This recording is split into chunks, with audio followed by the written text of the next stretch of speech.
और जहाँ तक सेक्स रैकेट की बात की जा रही है, लेकिन सेक्स रैकेट के बिंदु पे अभी तक कुछ भी तथ्य नहीं आए। नमस्कार, आप देख रहे हैं NBC 24।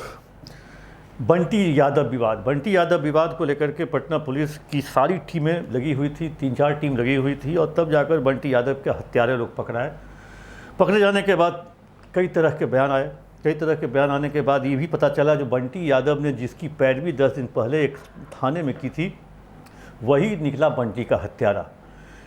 रवीश उस BC का नाम आया इसमें मुख्य साजिशकर्ता के रूप में, और उसने ही पूरी घटना को अंजाम दिया। और रवीश आज से 10 दिन पहले कोतवाली थाने में किसी मामले में गिरफ्तार हुआ था। गिरफ्तार नहीं, मतलब कहें उसकी गिरफ्तारी नहीं हुई थी, उसको हिरासत में लिया गया था। जैसे ही बंटी यादव को चला पता जो रवीश गिरफ्तार हुआ है या उसको पुलिस पकड़ के ले गई है, तो बंटी यादव थाना पहुंचा, कोतवाली थाने पहुंचा, वहां से छुड़ा कर उससे लाया था। बंटी और रवीश का कहें जो एक व्यवसाय का भी संबंध था और दोनों एक दूसरे के साथ धंधा भी करते थे और दोनों में दोस्ती भी थी, दोनों साथ उठते थे बैठते थे, जैसा कि बंटी यादव के घर वालों ने भी बताया। उसके बाद आखिर क्या ऐसा हुआ, क्या ऐसी बात हुई जिसमें रवीश को बंटी को अगवा करना पड़ा? कुछ पैसे के लेन देन था या कुछ और था, लेकिन शुरू से यहाँ पे सोशल मीडिया या सारे मीडिया वाले या घर के लोग या जो भी प्रदर्शन कर रहे थे इस रैकेट को, या कहें जो इसको सेक्स विवाद से जोड़कर लोग कह रहे थे। लोगों का आरोप भी यही था जो यहाँ पे सेक्स विवाद के कारण हुआ है, सेक्स रैकेट का विरोध करता था बंटी यादव, जबकि इस तरह की बात कहीं से नहीं आई है।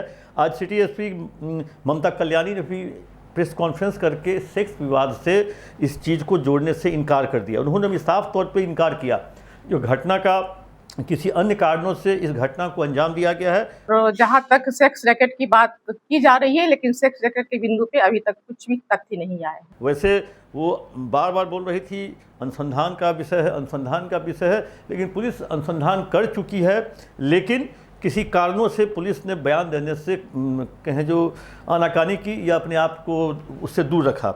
लेकिन बंटी और रवीश के बीच का क्या संबंध था, ये अभी भी पुलिस के लिए पहेली बना हुआ है, क्योंकि जिस तरह से रवीश की हत्या हुई और जिस नृशंस तरीके से एसिड भी फेंका गया, और कहा जा रहा है जो भी लोग इसे अगवा किए थे सभी लोग नशे में धुत थे, उनको ये भी पता नहीं चल पा रहा था जो वो बंटी यादव के साथ क्या कुछ करने जा रहे हैं और क्या कुछ कर रहे हैं।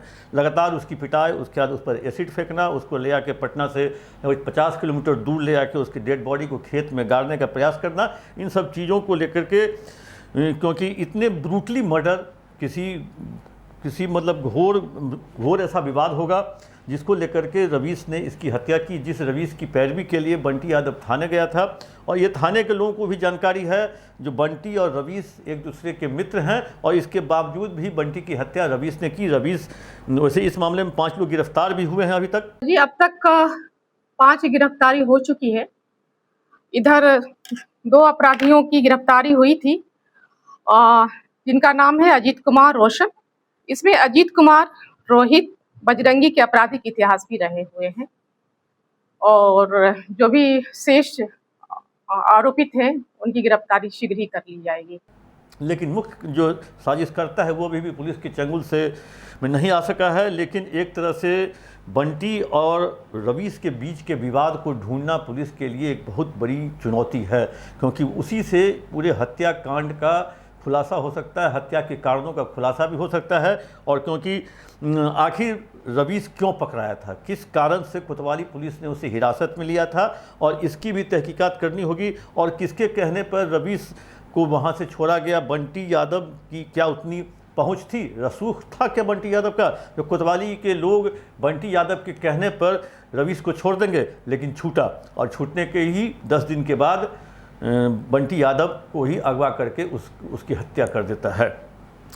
दर्शकों, हमने कुछ टटोलने का प्रयास किया, आखिर क्या मामला है, कुछ तो हम टटोल सकें, कुछ मजबूरी ऐसी है जो जितनी बातें मैंने टटोली हैं वो बातें मैं पब्लिक डोमेन में नहीं कर सकता, क्योंकि मृतक के घर में संवेदना है, उसके साथ अभी मातम पुरसी हो रही है, क्योंकि कुछ ऐसी बातें हैं जो हम लोगों तक नहीं पहुंचाना चाह रहे हैं।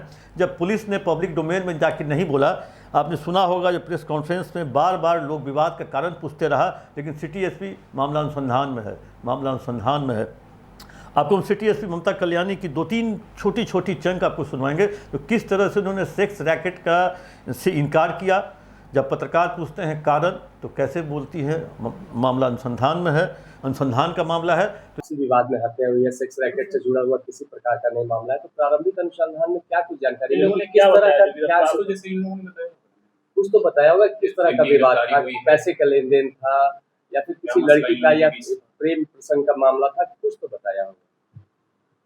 इस पे अनुसंधान किया जा रहा है। मैम इनकी क्या भूमिका थी, किसने मारा था, रोशन ने मारा था, रवीश ने मारा था, कैसे ले गए थे? ये अनुसंधान का विषय है, ये अनुसंधान का विषय है। लेकिन पुलिस के इन बयानों से यही लगता है ये बात पुलिस कुछ छुपा रही है, जो हमसे आपसे सबसे छुपा रही है, लेकिन पुलिस पब्लिक डोमेन में ये बातों को देना नहीं चाहती हैं। दर्शकों दीजिए इजाज़त, आप अपना कमेंट बॉक्स में जाकर जरूर दें।